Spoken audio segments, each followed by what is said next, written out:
in Kenya. Approximately 65% of women and girls in Kenya are unable to afford pads. Also know about your daughter, and your daughter must be free. They should be, the attitude of a father does not talking to a daughter should be removed. So particularly because, I really felt that the so-called Alila, he moved my tears, let me tell you the truth. Because, I really felt and I imagine what is happening specifically in the rural areas. So you must take care of the girls because girls are everything. First, it reminded me of my first period because at some point I went through using a rag for the sake of covering myself and all that. Second, what I've learned is even in the school environment, there are teachers who still don't understand matters menstrual hygiene. When the girl was saying that even the teacher was embarrassing her. So it shows that we also need to capacity build the teachers so that they can able to address the issues, both to the male and female. Again, let's engage the male. The two boys, one was informed, one was about the culture. So the culture is also contributing towards period shame, and this is also one of the things that need to be addressed. Kuna a lot of stigmatization when it comes to masuala mazima ya period, of which ni masuala ambayo sometimes watu tunayaona hasa kwa sehemu za kule vilingeni kule in the mujini kwenyewe tunaona kwamba ni mambo ambayo sometimes yanatokea. Kwa hivyo kwa vijana kama sisi ambao sasa hivi tuko huko town, tuko exposed, tunajua kwamba kuna masuala kama haya ambayo yanatokea. Lakini je, kule mujini, hizi information zitakuwa zinafikia vipi wale watoto wa kiume ambao pia wanaona mambo kama haya? Na pia kwa wazazi hasa wa kiume, nao ni conversation ambao wanafaa kuwa nayo hasa kwa watoto wa kike, wakiona kwamba labda mtoto ashabalehe pale, tunamzungumzia vipi ya masuala so that asijione kwamba ako peke yake. Alright, nimeona kwamba katika hii play kuna solution ambayo imejitokeza pale, of which nimeona kwamba kuna hizi reusable pads, of which ningependa sana kukomenda Dear Dairy Initiatives Kenya na pia the period men ambao wamekuja na hii solution kuona kwamba ni kitu ambacho kinaweza kutumika si kwa mwaka mmoja, si kwa miaka miwili, lakini inaweza enda mpaka miaka minne, of which hiki ni kitu ambacho kinafaa kiwepo, na hata pia ikiwezekana ipelekwe pale kama recommendation kwa upande wa serikali, so that angalau waweze kuzifanya more and more, so that tuone kwamba watoto wa kike pia vile vile sehemu za kule mashinani wanapata usaidizi zaidi. So I precisely today chose to come with my two girls. I'm hopeful they have learned a lot from this play. Sakina has something to say before I make a comment. What have you learned today? Say it loudly. No period has shame. No period has shame. So I'm truly impressed from the message that has been said here. For us men, I cannot say we are privileged, but from what I have learned today, girls go through a lot.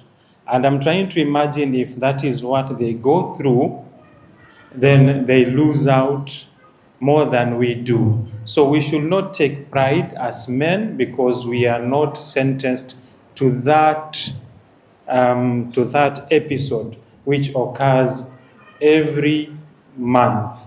So we need to form a support, we need to establish, and for our dear Nafisa, I hope all of us here, there is something we can do. Because Nafisa is not actually targeting Mombasa or the cities, but the fact that we all have the financial support, but there are so many girls outside these counties that cannot afford. I've never seen a petrol station whereby they are given for free. I'd love to see one. Sometimes people who have, they don't know that there are some people who don't have. So they misuse whatever they have. Like that lady, she was slaying, throwing away pads, not knowing that kuna mwingine mahali haezi hata kuafford hiyo yenye anatupa. Yeah.